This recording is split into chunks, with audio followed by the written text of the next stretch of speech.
uh, lu ngerasa nggak, lu sebagai content creator di media sosial juga, nggak semua orang sesolid lu, Ji.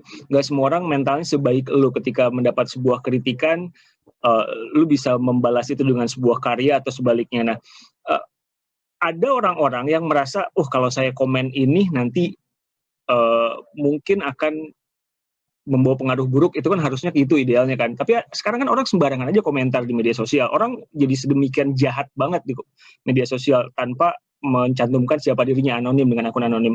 Menurut lo apa yang terjadi? Menurut gua di stand up gua tuh tahun lalu di yang Pragiwaksono gue bilang hanya karena kita benar bukan berarti kita boleh melakukan apapun kepada yang salah. Nah menurut gua itu tuh masih pengejawantahan dirinya yang merasa benar.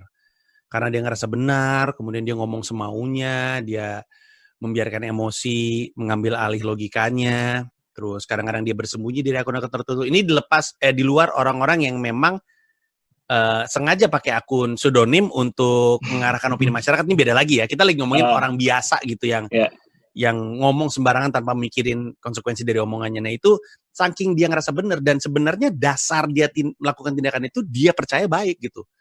Gua ngerasa ini benar, gua harus dorong demi kebaikan gitu. Nah, kemudian karena dia ngerasa benar, dia merasa boleh ngelakuin apapun kepada pihak yang salah. Nah, itu yang sebenarnya terjadi dan itu salah satu yang mesti diperbaiki. Makanya tadi gue bilang menggunakan hak politik dengan benar. Dengan benarnya itu krusial sekali. Karena kalau misalnya kita kemudian turun ke perjuangan menggunakan hak politik dengan benar, orang lain ngelihat cara kita, orang lain terinspirasi, oh gue juga pengen kayak gitu deh. Supaya nanti semuanya sama-sama secara kolektif jadi oke gitu. Kalau misalkan argumennya nanti sekarang kan banyak juga artis masuk ke dunia politik. Gue nggak mau nyebut nama, gue nggak tahu juga niatnya apa, tapi logikanya adalah mereka sudah punya basic masa dan akhirnya menang juga. Dan kalau argumennya, ya itu kan bisa dipelajari nanti tentang kebijakan, bisa belajar sambil bekerja. Menurut lo gimana tentang fenomena mendulang suara karena popularitas? Yang pasti teman-teman entertainer yang terjun ke politik mesti sadar bahwa jangan sampai dia hanya dimanfaatkan saja sama partainya atau sama kepala daerahnya, kan biasanya dia jadi wakil nih biasanya. Biasanya kan ada kalau ya gitu. Maksudnya pastikan dia bukan jadi alat.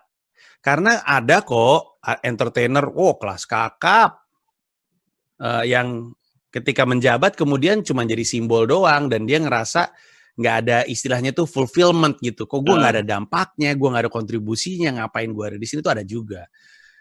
Tentu ini konteksnya adalah ketika entertainer yang benar-benar terjun karena ingin berkontribusi. Ada juga soalnya entertainer yang pragmatis juga. Berapa uangnya?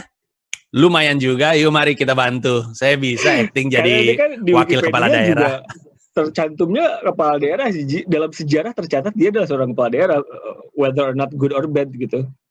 Ya, iya dan tidak, dan ada masyarakat yang peduli dengan hanya jabatannya dan ada lagi masyarakat yang peduli dengan baik tidaknya. Jadi ya kita balikin aja kepada masyarakat. Intinya setiap entertainer yang terjun ke politik, gua harapkan sadar betul konsekuensinya. Dan kalau udah sadar betul, gue dukung sepenuh hati. Go for it. Selama lu nggak jahat-jahat di dalam.